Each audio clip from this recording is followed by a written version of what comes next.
The story starts in a hospital where our MC is playing games, but he is bored of every game. Then he finds a game called Dungeon and Stone on a forum. It's a 2D pixelated game, which he doesn't usually play, but since it's free and he's bored, he decides to give it a try. It's a rogue-type game where if you die, you have to start over from the beginning. Without noticing, he plays it for hours and becomes addicted. He plays it everywhere he goes for 9 years. Finally, after 9 years, he reaches the final boss room.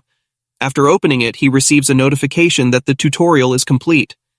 Suddenly, a light emanates from the screen, and he is sucked into the game world. He opens his eyes and finds himself as a barbarian, standing in the coming-of-age ceremony where barbarians choose their first weapon before entering the dungeon. He is shocked and wonders what is happening. Suddenly, a barbarian near him shouts, "It's the game! It's Dungeon and Stone!" After hearing that, the barbarian chief arrives and asks who shouted. The MC points towards the player in fear. The chief approaches the player and chopped his head off and announces that he was possessed by an evil spirit. Realizing that if he stands out, he will die, the MC faces a problem. He doesn't know his name. If he doesn't go when called, he will die. He starts to think of an idea and comes up with a plan. If someone else doesn't respond within 2 seconds, he will act. After some time, a name is called and no one responds. So he goes up on the stage and luckily he gets it right. It was his name. Finally, he discovers his name is Andel's son, Bjorn. With his years of experience playing the game, he chooses a shield as his first weapon because it offers the most survivability. After everyone chooses their weapons, they select their leader, Venom's third son, to guide them towards the dungeon. Because everyone that have gone through coming-of-age ceremony will enter the dungeon. However, after some time they get lost on their way. They decide to choose another leader, Feneline's second daughter Aner, but even she gets lost. Seeing their intelligence, the MC decided to help them and suggests her that they should follow other species to reach the dungeon gate. Aner likes his idea, and they start following other creatures until they finally reach the dungeon gate. However, upon reaching the gate, the MC starts feeling fear. But he have no choice but to go inside because all the citizens of the city need to pay taxes starting from the age of 20, and failure to do so results in execution. Since he is a barbarian, it is impossible for him to find a normal job, and the labyrinth only opens once a month. So he has to go now, but his feet aren't moving because of fear. Then Aner gives him some encouragement, and also thanks him for helping earlier. After that, he gathers his composure and enters the labyrinth. However, instead of transported to the start area, he is transported to an area with complete darkness. Just as he took a few steps, a trap set by a cunning goblin snapped shut beneath his feet. Pain coursed through his body as he began to bleed profusely. The goblin, reveling in its victory, shadowed Bjorn's every move, eagerly awaiting his impending demise. Aware of the goblin's presence, Bjorn feigned weakness and collapsed to the ground, his breathing shallow. Seizing the opportunity, the goblin threw a rock at him, testing to see if he was truly dead. Confirming his suspicion, the goblin approached Bjorn. But Bjorn, despite his injuries, mustered his strength and launched a surprise attack. In a fierce struggle, he emerged victorious, and the goblin's body disappeared. Leaving behind a 9th grade magic stone, a highly coveted and valuable item in this world. Yet, its worth was equaled that of a mere piece of bread. Despite his victory, Bjorn's wounds continued to bleed profusely, posing a grave threat to his survival. Desperate for aid, he forced himself to keep moving, dragging his injured body across the unforgiving ground. Hour after grueling hour, he fought against the encroaching darkness, his resolve unwavering. The brink of death loomed near, but he refused to succumb. Finally, a glimmer of light pierced the darkness, signifying an exit from the treacherous depths. To his astonishment, a party of seasoned adventurers emerged before him. Seeing his dire condition, they stopped, their captain demanding the assistance of their healer. However, much to their dismay, the healer refused, unwilling to use her limited holy power on a stranger. Undeterred, the captain turned to another party member, asking him to give a healing potion. Reluctant due to its cost, the party member initially refused, but the captain, demonstrating his leadership, promised to repay the debt in due time. Relenting, the party member handed over the potion, and with careful precision, poured it onto Bjorn's injured leg. Unbeknownst to many, potions in this world inflicted a searing pain when used, making them impractical for use in the midst of battle. The healing process was arduous, but Bjorn endured the agony, his wounds slowly closing under the potion's influence. Grateful for their aid, the captain inquired how he had arrived before him. He wondered if there was a hidden shortcut he had missed. Bjorn, tell them what happened, after listening his explanation. The captain explained that such occurrences were exceptionally rare, happening only once or twice every 100 years. Bjorn couldn't help but reflect on his ill-fated luck. With their paths diverging, the party bid him farewell, and Bjorn resumed his exploration of the illuminated area. With a renewed sense of purpose, Bjorn ventured forth, his eyes scanning the surroundings for any signs of danger or opportunity. He knew that the light before him marked the beginning of a new chapter, brimming with challenges and untold treasures. Armed with his resilience, honed skills, Bjorn prepared to face whatever awaited him in this enigmatic realm. Little did he know that his journey had only just begun, and the trials ahead would test him in ways he could never have imagined. After his near-death experience, he kept running into goblins. They keep coming. At first he was nervous, but after some time, goblins are no threat to him, and traps are randomly placed in the open. The only problems were food and water, because the food he got from the deputy chief was lost when he was crawling on the ground. Only 2 days' worth is left, and the chief did not give any water, so he has to find it in the labyrinth. So he starts searching, and after some time, he finds the water, but there was already someone else there, but he left himself. After that, he drinks water and started counting the magic stones he collected, and there were 44 stones, and now he started to feel tired and started to feel sleepy. There are 2 ways to sleep in the labyrinth. First, live your life in the god's hands and sleep, or second, find allies to protect each other. He tried the second option, but everyone got scared because of his looks and all the blood all over his body. Then suddenly, the man from before comes and asked him if he is looking for an overnight companion. After hearing that, MC got angry. Then he explained that he thought that they could take some sleep while protecting each other. Then MC understands that it was called an overnight companion, and he thought he was saying After that, he agrees, and they play rock, paper, scissors to determine who will sleep first, and MC lost. So the man gives MC a watch and asks him to wake him up after 2 hours. After 2 hours, MC wakes him up, and now it's his turn to sleep, but he can't believe in a stranger. So he pretends to sleep to see if that man does something, but he doesn't do anything. After 2 hours, they change turns again, but MC is frustrated because he didn't get a single minute of sleep, and he was so sleepy that his eyes closed, and MC falls asleep. Then suddenly, that man wakes him up. MC apologizes to him and offers him more time to sleep, but that man refuses. So MC takes his turn and starts sleeping.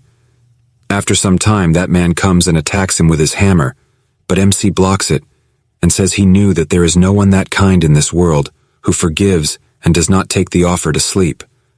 They fight, and MC defeats him, asking him why he didn't attack the first time he slept. That man answers that because he also needs sleep. Then MC asks why he attacked him, and the man answers that it's because of his stone, but MC doesn't believe him and attacks him again, asking once more.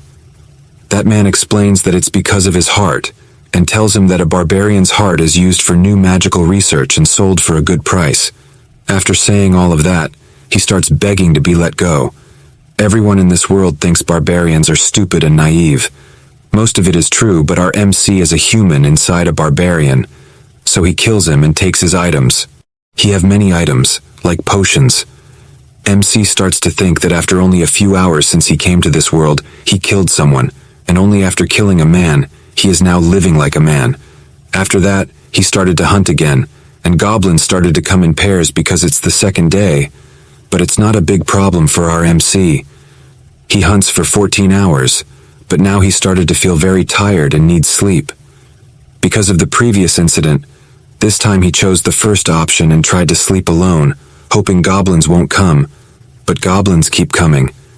After some time, he just closed his eyes, but a goblin attacked him and just missed MC's neck because of height. After that, MC becomes frustrated and decided to find another barbarian, but instead, He meets many humans this time who want to become his overnight companion, maybe because this time he is looking good and didn't cover in blood. But he refused them all and told them that he is looking for another barbarian. Then one man tells him that it's going to be hard to find because most of the barbarians quickly go up to the second floor. Then MC realizes that it would be embarrassing for someone of their build to struggle on the first floor. So he starts to look for any race other than human to become an overnight companion, because every race has a special trait other than human. After some time of searching, he finds an elf. She was injured and afraid. Then MC goes there, and she instantly starts to beg him to let her live. Then MC tries to comfort her, but she gets more scared and says that even if he is a barbarian, let her live just once because she has a younger brother to take care of. Then MC starts to think about what barbarians do. So to make her let her guard down against him a little, he gives her some healing herbs and some bandages he got from the men from before, and asks her to treat her wound first while he stands guard. After she finishes treatment, he introduces himself, and she also tells her name, Erwin. Then he asks her why she is so afraid of him. She tells him that he is a barbarian, and barbarians and elves had a very big war in the past, and now they are hostile towards each other. She says she doesn't care about this, and asks him to let her go. MC didn't know about it. All he knows is that elves and barbarians have a good relationship, so he does not know which timeline this is compared to the game he plays. Then he tells her that he also doesn't care about it, and asks her to become his overnight companion. I know it sounds weird. After thinking for some time, she agrees, but asks him to make an oath on his warrior's honor that he will not harm her, and she also makes an oath in the name of her tribe. Then both make the oath to not harm each other. Then our MC decides to sleep first, and she agrees.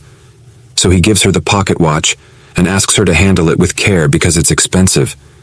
At first he thought that he would pretend to sleep for 10 minutes, but he instantly falls asleep. Then after 2 hours she wakes him. Then he realizes that it's all because of the blanket and the bag, and if Hans, the man from before, lent it to him, he would definitely die there. So he decides to lend them to her, and just like that, they both take a few turns, and now there are only 10 minutes left before the last turn. Then 2 men came there and asked Bjorn what his relationship with the elf was. He told them they were overnight companions. Then they asked how much time was remaining. After hearing that, Bjorn told them it was none of their business and that he was not obligated to tell them. He scared them away, and they left. After that, Bjorn tried to wake up Erwin, but she pretended to sleep. Bjorn forcefully woke her and asked why she was pretending to sleep. She answered that if she got up, he would leave her because their partnership would end as soon as she woke up, and he would leave her alone. Then Bjorn asked her what happened with those 2. She answered that she didn't know them, but they were probably from the same group called the Crystal Union as the human who tried to hurt her. After hearing that it was a whole group, he first thought of parting ways. But this beautiful elf was only 20 years old, and that was reason enough for a man of culture to help someone. So he decided to help her and asked for her full story before deciding. She got really happy and told him that she had met them on the first day inside the labyrinth as overnight companions. And when she was sleeping, she felt a gaze behind her. Only later did she find out that he was a manager of a clan doing business on the first floor, and somehow she managed to escape. Since then, they had been chasing her. Then Bjorn asked how they were able to chase her in the labyrinth. She told him that they were probably using message stones, which allow communication when synchronized prior to usage. Their range is up to about 300 meters. It was a device that didn't exist in the game, so he was a little shocked. Then Bjorn asked her why the members of the Union continued to chase her, when it didn't seem like she had done anything wrong. She told him that while escaping, she swung her knife around and accidentally cracked one of the assailant's ears. Bjorn felt bad for that man, and she was laughing while telling him all this. Suddenly, she felt someone following them from behind, about 150 meters away. It was an ability of elves they are born with, so they decided to increase their speed, but the distance between them didn't increase. Bjorn started to think about the risks he was taking and the benefits. Well, I think we all know the benefits of helping beautiful elf. So he asked her what she was good at. She gave a great answer fitting for the situation. She said that she was good at laundry and cleaning but bad at cooking. I just want to ask what is going on in her head at a moment like this. Everyone, what do you think? But just don't go overboard with it. Then he asked what she was good at during battle, that she was good at archery, and could also use spirit magic, specifically flame element. Flame element is actually the rarest element in this world. Then he asked her if she had killed anyone before. She answered that she hadn't, but she could do it. Then Bjorn asked seriously if she would like to become his comrade until they got out of the labyrinth. He would take 90s, and she would get 10. He didn't even finish his speech, but she instantly agreed without any hesitation. So Bjorn decided to get rid of the pursuer because the distance between them was getting shorter and shorter. He decided to enter a dark area where they waited for the pursuer. After he arrived and started searching for them. Bjorn ordered her to shoot the arrow. She was a little nervous, but she shot the arrow and got a headshot. MC sure was smart. He didn't kill the man himself. Erwin was in a little shock, so he gave her some encouragement and started looting the men. There, he found the message stone Erwin had been talking about. After that, Bjorn checked the loot he got from the man he just killed. He had a pouch of magic crystals, 2 daggers, 1 potion bottle from his waist belt, and the clothes he was wearing, a leather top and bottom. Bjorn sure was a scavenger, and I like this kind of Bjorn story. Then MC asked Erwin about how to use the message stone, and she told him that there was a button on the side. After Bjorn pressed it, a voice came from it, and there was someone giving everyone instructions and asking them to catch the elf and the barbarian with full instructions.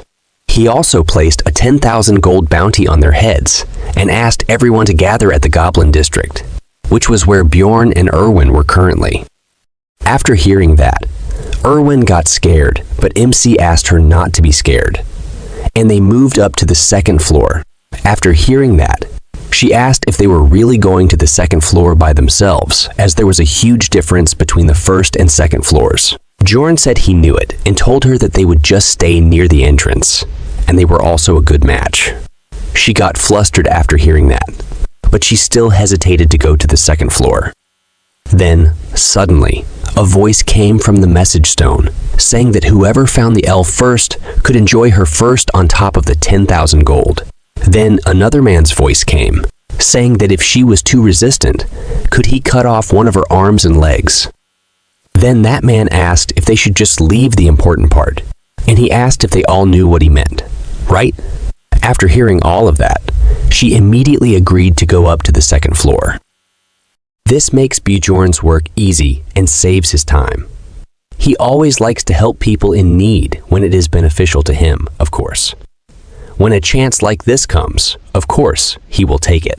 After that, Erwin asks Mick about the path to the 2nd floor. Bjorn said that he doesn't know the specific path, but the dungeon is designed in such a way that if you keep following the darkness, you will reach a portal, since the darkness represents a path that leads you to the upper floors. Suddenly, Erwin stops Bjorn because there was a trap. After seeing the trap, Bjorn remembers the dark past and that he just walked a few steps before stepping on one, but they only appeared now after so late. Then he realizes how unlucky he was. Then Erwin asks Bjorn to let her handle it and he should rest. Then Bjorn told her not to use spirit to save strength. With her clumsy look, you can understand what she is going to do. After that, she goes near the trap and suddenly 2 goblins attack her, but she was ready and counter. Attacks them and kills the first goblin. Then the second goblin. Then the second goblin tries to attack her, but she quickly finishes him too. After that, she gives both stones to Bjorn according to the agreement of 9-1, and she seems very happy about it, saying there's something her younger sibling has been asking for. And if they keep progressing like this, she can earn a little bit too, right? After hearing that, Mick feels like she is trying to insult him. I also feel the same. But she's got a point there. Then a voice from the stone comes again, saying that they are raising the bounty on the elf to 20,000 gold dead or alive. After hearing that, Erwin gets scared again. Then Bjorn asks her not to worry and says there's no one who will search in the dark for them. And these bastards don't have the best teamwork. That's all he said to her. But inside his mind, he was thinking that it's suspicious, that all things are going too well. He was just thinking, but suddenly, Erwin shouts, "There are ghouls." After seeing them, Bjorn starts to think, how are the ghouls here? On the first floor, there are different monsters based on the direction you go, and ghouls are supposed to be in the south. They've come too far after roaming for so long, but actually, it's a good thing for Bjorn. Maybe you guys are thinking about what level Ma currently is, right? To know that first, I'll explain the experience awarding system for the dungeon in stone. You are only awarded for the first time you defeat a monster of the same species. But if they are from a different rank, you can also gain experience. For example, if you kill a goblin and a goblin chief, they are both considered different species, and you gain experience from both of them the first time you kill them. Meaning you need to defeat as many species as possible in order to level up, so Mick is just level 1. And by the way, a personal question, I'm also thinking of making a similar game, but in 3D, of course. So can you guys tell me which platform I should create it on? The mobile version will have lighter graphics compared to the CC version. Also, tell me all your ideas about gameplay and everything else. And if you guys want, I can make another channel where I'll share my progress on it. Now, let's get back to the story. Erwin said she will handle it alone, but denied it, asking her to cover from behind. After Bjorn comes within a certain range of ghouls, they attack him. And why is their hair like melting cream on top of a cake? Well then, the fight begins. And it was a piece of cake with Bjorn's power and Erwin's artillery. After that, they keep walking towards the north until the 3rd day. Then Erwin sees blood on the ground, and it was not Goblin's blood. After following the blood trail for some time, they find a sandal.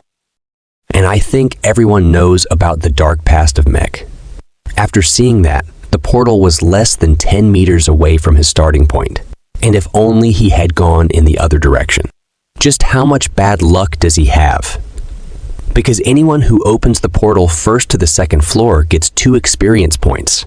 And as I told you before, you can only earn experience points 1 time from the same species, so it's very hard to level up. But you can earn these experience points every time the labyrinth opens, and it becomes a kind of race. That's why the team who saved Bjorn on the first day asked him about it. Thinking about that makes him very angry, and seeing him like that, Erwin asks him if there's something she did wrong. Then he says it was not because of her. After that, she comes to a conclusion that Bjorn lost his barbarian comrade here, so she gives him some sympathy. Bjorn gets confused, but he decides to ignore it, and they go up to the 2nd floor, the Goblin Forest. But their landing is not a smooth one, for Bjorn, of course. Erwin lands perfectly. After Bjorn recovers from this unfortunate experience, they look around, and there is no living being in a 50-meter radius. The 2nd floor is different from the 1st floor. While the 1st floor is like an underground maze, the 2nd floor is an open forest, and there are 4 gates in 4 different directions on the 1st floor, and each gate leads to a different place. But you can go to the 3rd floor from any of them. Just tell me, what's with the ghouls? Others look good, but ghouls look like ice cream is melting on their heads. After that, Erwin asks Bjorn what to do now. He tells her that once the time is up, which is 168 hours for the 1st floor and 240 hours for the 2nd floor, the labyrinth spits the explorers back out into the city. So they will stay on the 2nd floor before the 168 hours are up, and then they go back to the 1st floor. But they can't just stay here by the portal all day, so they start to explore the nearby area a bit.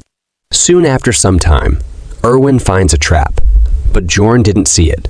Then Erwin throws a rock at it to deactivate it, and then she asks for praise from Bjorn. But Bjorn just says that she is good at throwing rocks, and it was always her duty to find the traps. McSure is a Sigma. Let's talk about the 2nd floor a little. Traps on the second floor are different than the first floor. They are well hidden and are all over the floor, but there is no goblin watching over them. And other than traps, another difference is that the goblins go around in groups of about a dozen, sometimes with warriors or archers.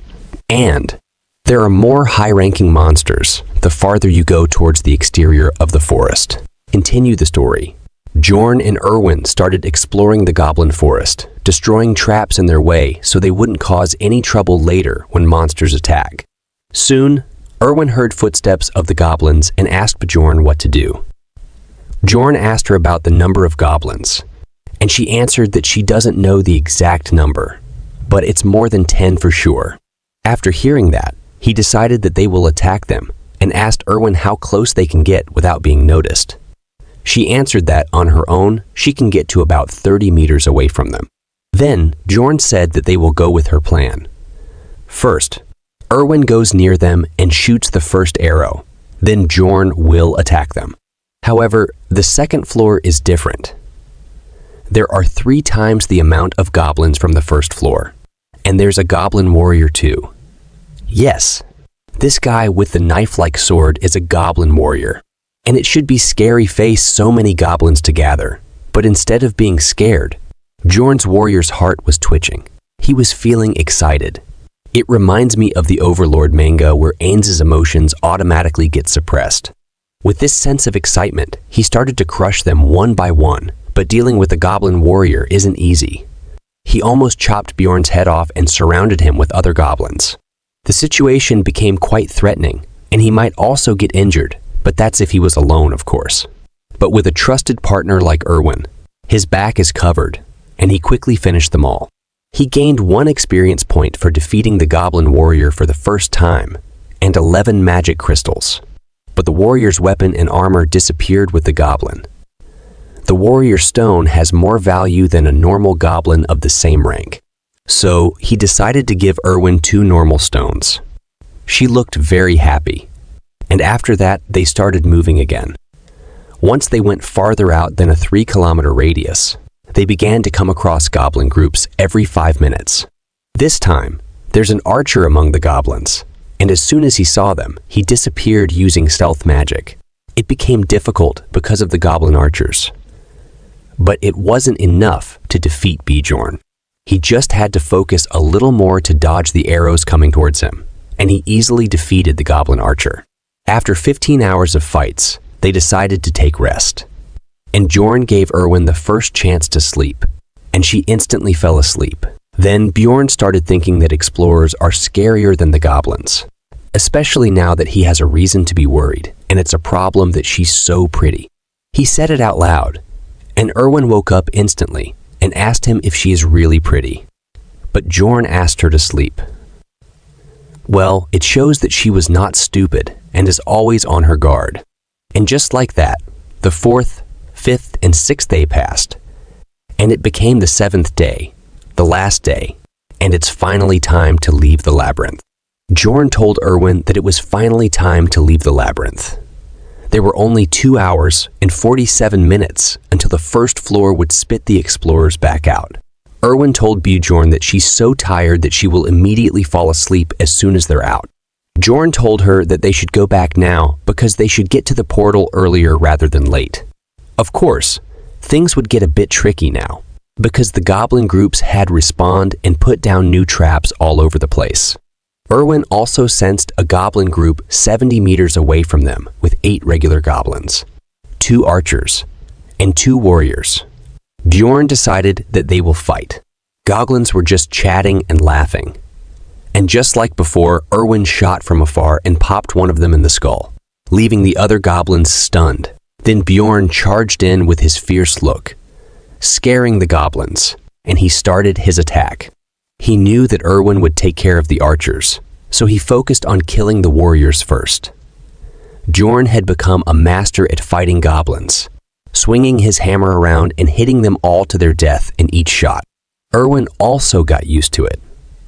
She knew exactly when and who to shoot, and because of that, the time it took to kill all the goblins had shortened.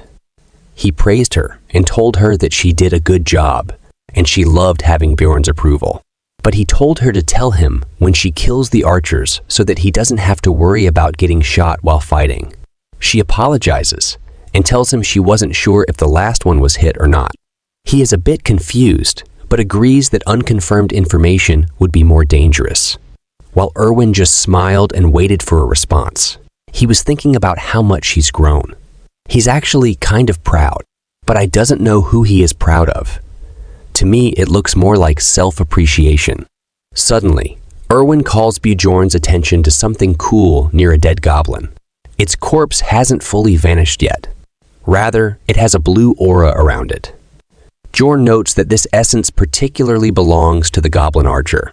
Essences are a part of the skill system in Dungeon and Stone, which gives you passive and active skills with varying stats, depending on the essence's type. There is only one essence allowed per level, but it is kind of like a cheat. It's one of the most valuable treasures for an explorer, and there will always be a limit to how many essences you can absorb.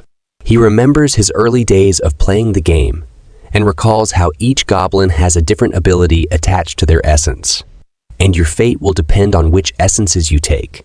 It has a near 0% drop rate, and he never expected to see it here. He was speechless as they stood near it. It feels too good to be true, and he senses something bad might happen. Then our weird but cute Erwin asks him if she would become a goblin if she ate it. Bjorn tells her that she wouldn't, but she would earn a part of the goblin archer's abilities. He tells her how the guy who was chasing them on the first floor had taken a razor mane wolf's essence, which gave him the ability to track their smell. He asks her if she wants the essence, and she says she doesn't really care much, but she will take it if Bjorn doesn't want to take it.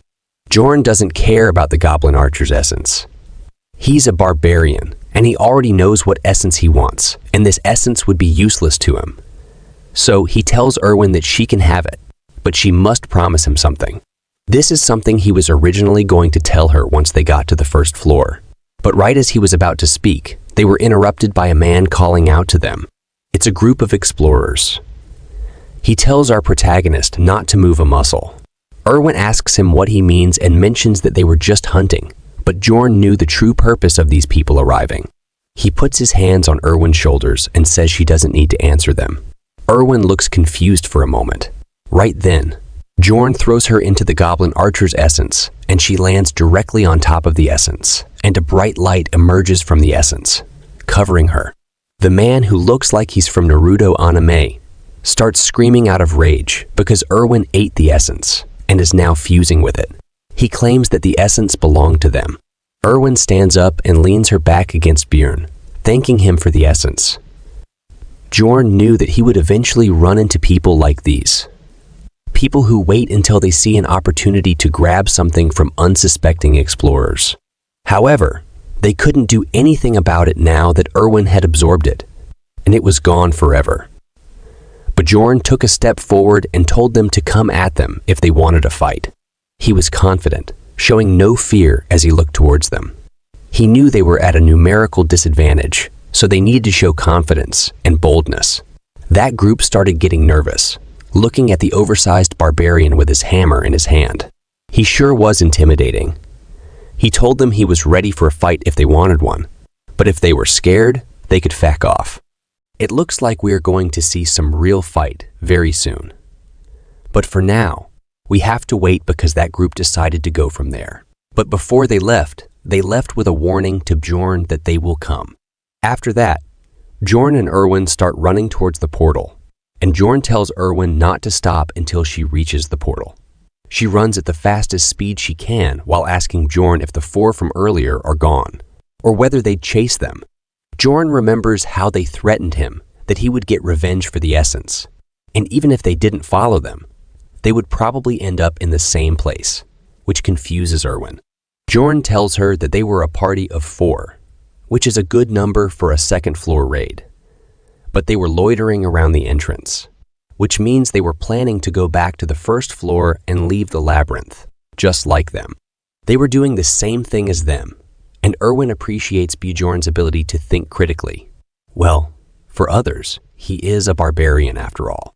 As they run, Erwin senses a group of goblins 50 meters away from their location, and Bjorn says that they will avoid them. However, Erwin tells Bjorn that they can't run because the goblins are coming towards them. Bjorn is shocked to hear this, because the goblins hadn't found them once during the past few days. So how did they find them now? He wondered if this was a coincidence. So they decided to go in the opposite direction.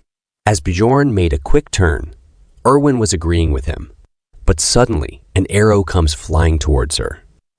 Bjorn grabbed her by the shirt and pulled her backward, but the arrow wasn't from a goblin archer.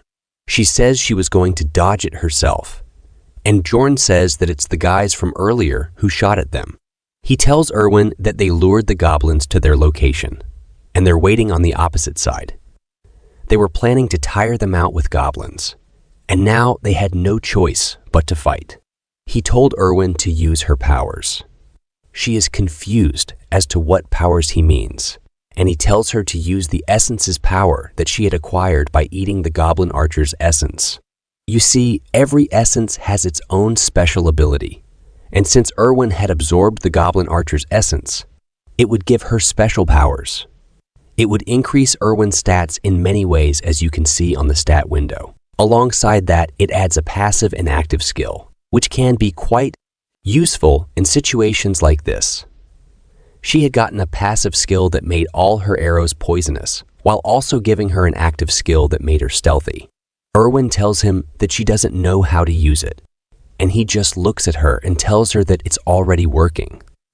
Erwin begins to glow blue with the essence surging through her body. She can finally feel the powers of the goblin archer. Her active skill thief step was now in use. Bjorn looked at her and wondered whether the skills work just by willing them, or did they need to say something to trigger it.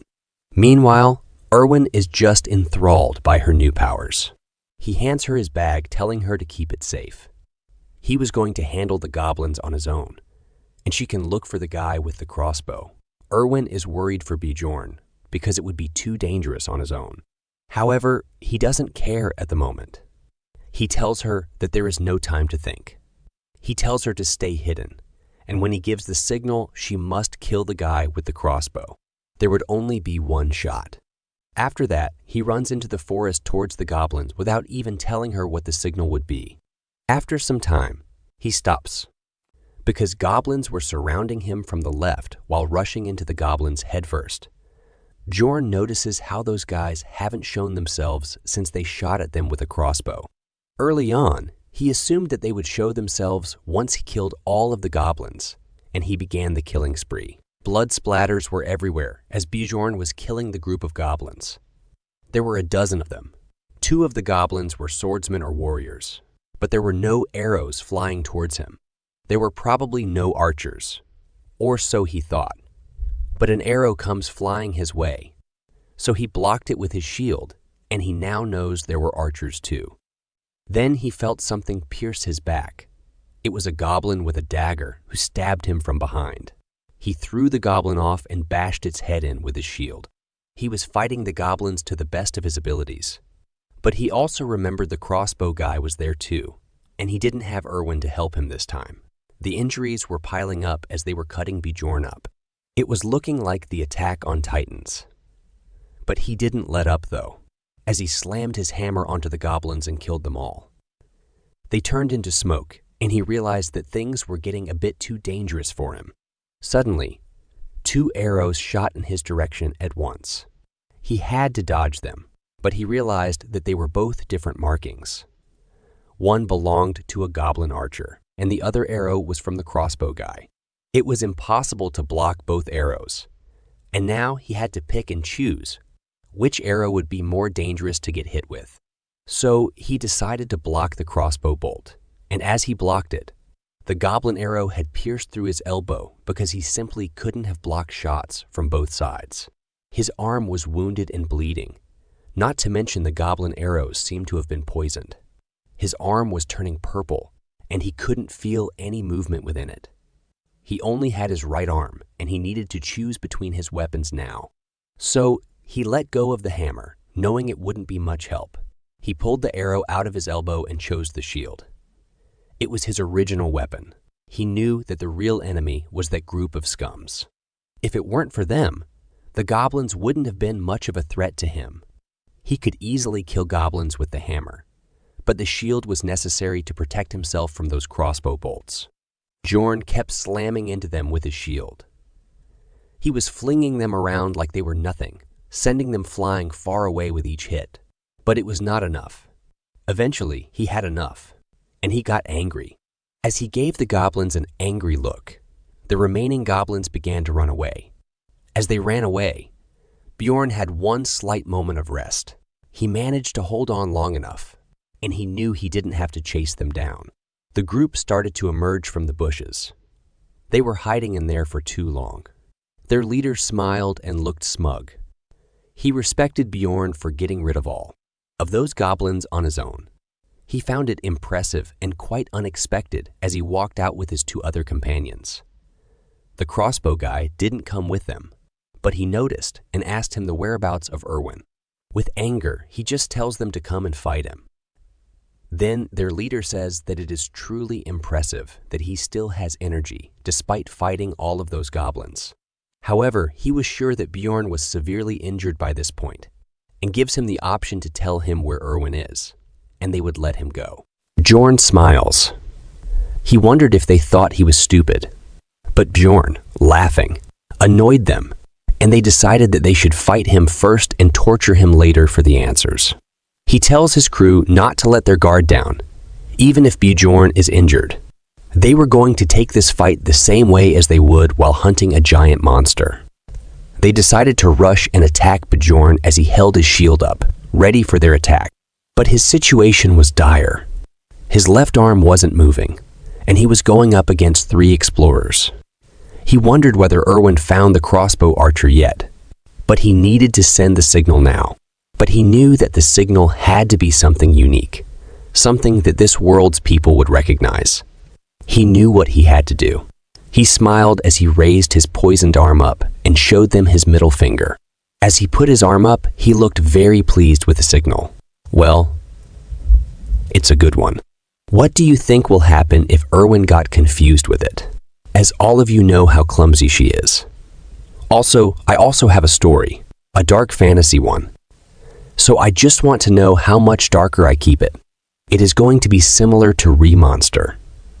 But if I make it too much darker, I have to create another channel for it, or I release a novel with a darker version and video with a lighter version. Please tell me,